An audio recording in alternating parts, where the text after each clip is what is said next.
മുരിങ്ങയില വെച്ചിട്ട് നമുക്ക് ചോറിലേക്കും അതുപോലെ പത്തിരി, ചപ്പാത്തി അങ്ങനെ ഏതിലേക്കും സൈഡായിട്ട് ഉണ്ടാക്കിയെടുക്കാൻ പറ്റുന്ന വളരെ സിമ്പിളായിട്ടുള്ള ഒരു കറിയുടെ റെസിപ്പി നോക്കാം. നമുക്ക് തയ്യാറാക്കിയെടുക്കാൻ ഇതിലേക്ക് 1.5 കപ്പോളം മുരിങ്ങയില കേട്ടോ വേണ്ടത്. ഇത് നല്ലപോലെ ക്ലീൻ ചെയ്ത് വാഷ് ചെയ്ത് വെച്ചിട്ടുള്ളതാണ്. ഇതൊരു സൈഡിലോട്ട് മാറ്റി വെക്കാം. ഇനി ഇതിലേക്കുള്ള തേങ്ങ ഒന്ന് അരച്ച് വെക്കാം കേട്ടോ. അപ്പോൾ അതിനായിട്ട് മിക്സിയുടെ ജാറിലേക്ക് 1 കപ്പോളം തേങ്ങ ഒന്ന് ചെരുവി എടുത്തിട്ടുള്ളതാണ്. ആ വൈറ്റ് പോർഷൻ മാത്രം ചെരുവി എടുക്കുകയാണെങ്കിൽ കറി കാണാൻ നല്ല ഭംഗി ഉണ്ടാവും കേട്ടോ. അതങ്ങ് ഇട്ട് കൊടുക്കാം. അതിൻ്റെ കൂടെ തന്നെ 4 ചെറിയ ഉള്ളിയും 1/2 ടീസ്പൂണോളം മഞ്ഞൾപ്പൊടിയും 1/2 കപ്പോളം വെള്ളം കൂടി ഒഴിച്ച് കൊടുത്തിട്ട് നല്ലപോലെ അരച്ചെടുത്ത് ഈ ഒരു രൂപത്തിൽ ആക്കി മാറ്റി വെക്കാം. ഇനി കറി മൺചട്ടിയിലാട്ടോ തയ്യാറാക്കി എടുക്കുന്നത്. അതിനായിട്ട് ചൂടാക്കി എടുത്തിട്ടുള്ള ചട്ടിയിലേക്ക് 2 ടേബിൾ സ്പൂണോളം വെളിച്ചെണ്ണ ഒഴിച്ച് ചൂടായി വരുമ്പോൾ അതിലേക്ക് ഒരു 1/4 കപ്പിൻ്റെ മുകളിൽ കണ്ട് ചെറിയ ഉള്ളി ഇട്ട് കൊടുത്തിട്ട് നന്നായിട്ട് അങ്ങ് വഴറ്റിയിട്ടെടുക്കാം.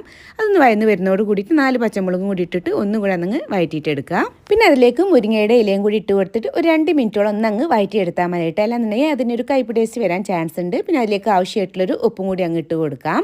എന്നിട്ടൊന്ന്